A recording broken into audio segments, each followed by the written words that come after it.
Fort Knox, Kentucky. And while most people might prefer to play a round of golf, some tank fanatics are playing with their favorite toys. Fire!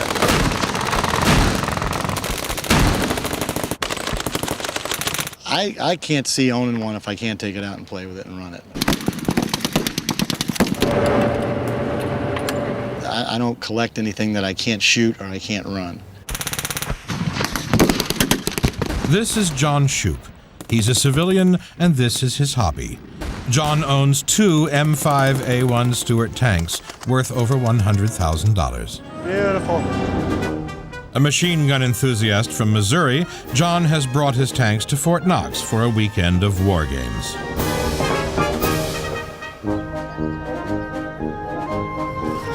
Never know when you might need your trusty shotgun. John is 51 years old, and he just loves his tanks.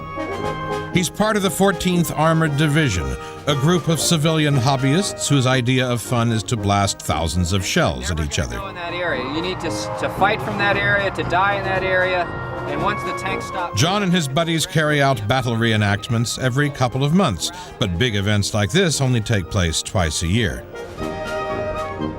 Some reenactors like to play the Allies, and others the Nazis. To make it feel real, some of the Nazis have even learned German.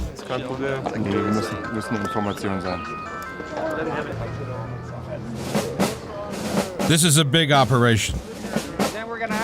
7 different groups have turned up with nearly 300 individuals and 10 armored vehicles. Some have come from as far away as California.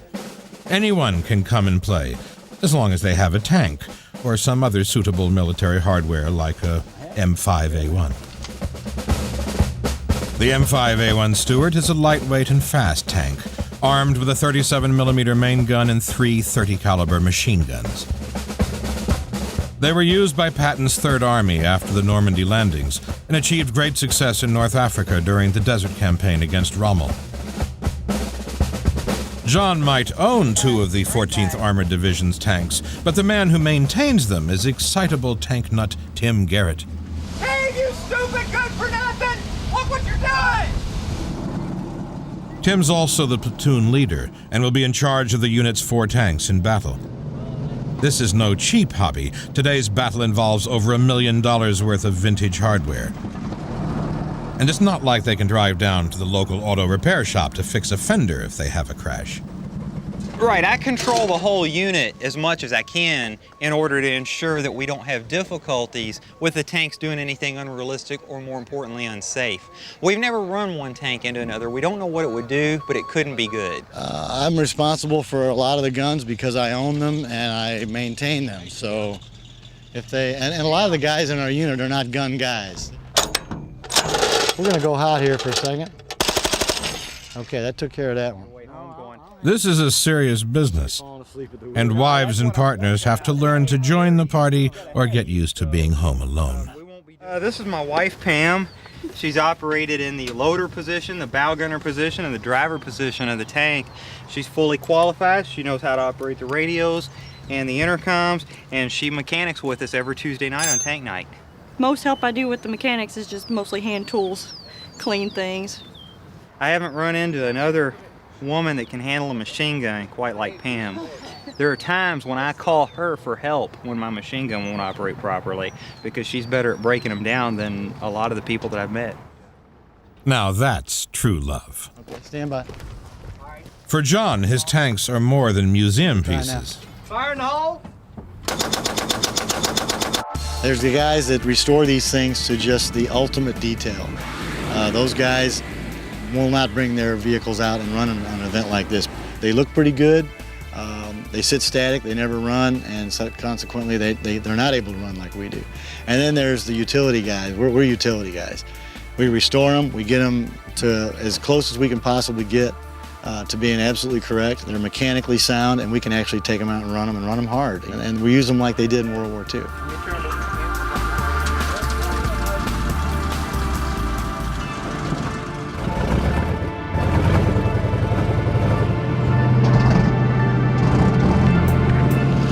It's exciting when the engines get running and everybody's ready to go. Here we go. Let's get getting ready to rumble.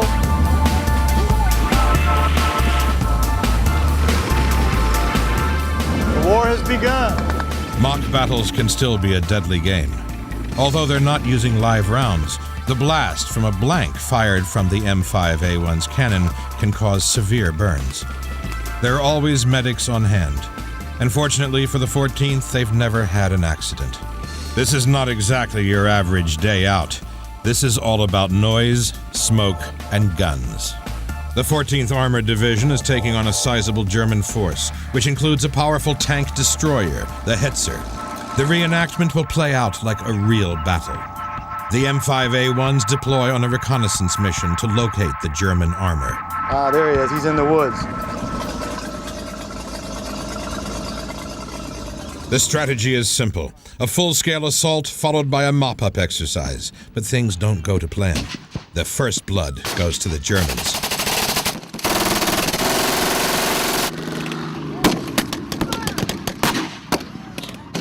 Their superior firepower takes out an American armored vehicle. And worse, the M5A1s are being outgunned by the German Hetzer and are forced to regroup.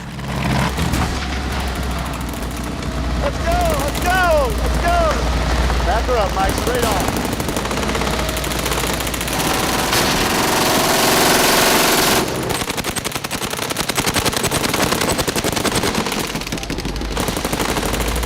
Tim's right to sweep the bunker and the tree line. Over. Safely out of the Hetzer's range, John orders the 14th to outflank the German armor.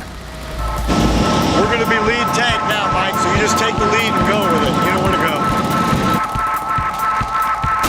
In one last attack, the 14th Armored Division uses their speed to outmaneuver the slower Hetzer.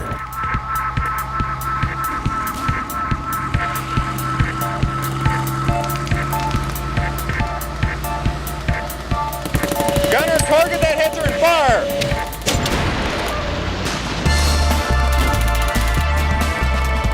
Fire! Fire now! Fire! Fire! Quick!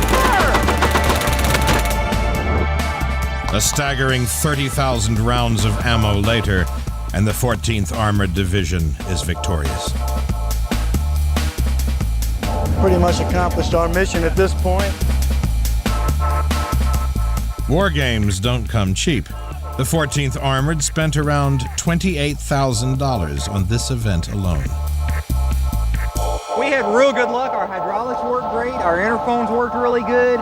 And I thought it went really well. The Hetzer didn't follow the scenario, but you know, that's to be expected. We put about 15 good aimed shots into it.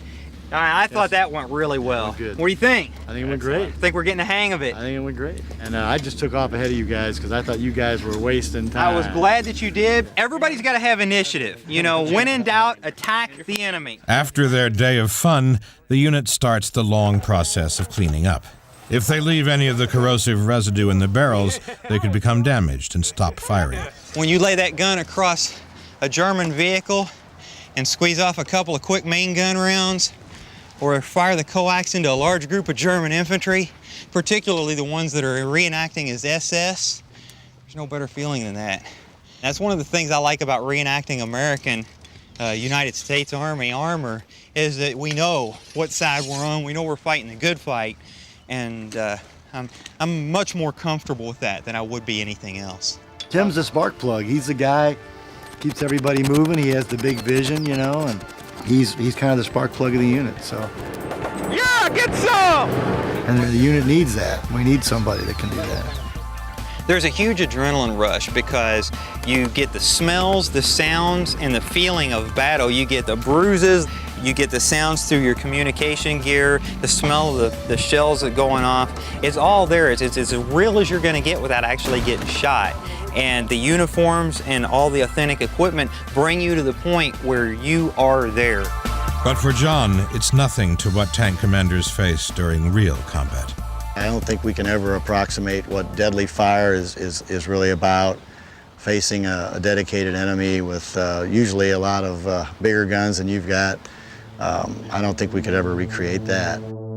John sees their reenactments as a way of reminding people of the extraordinary courage of the soldiers who fought in World War II. It's out of a great deal of respect and admiration for the veterans that we're even able to do this. I mean, if it weren't for their efforts, we wouldn't be here doing this.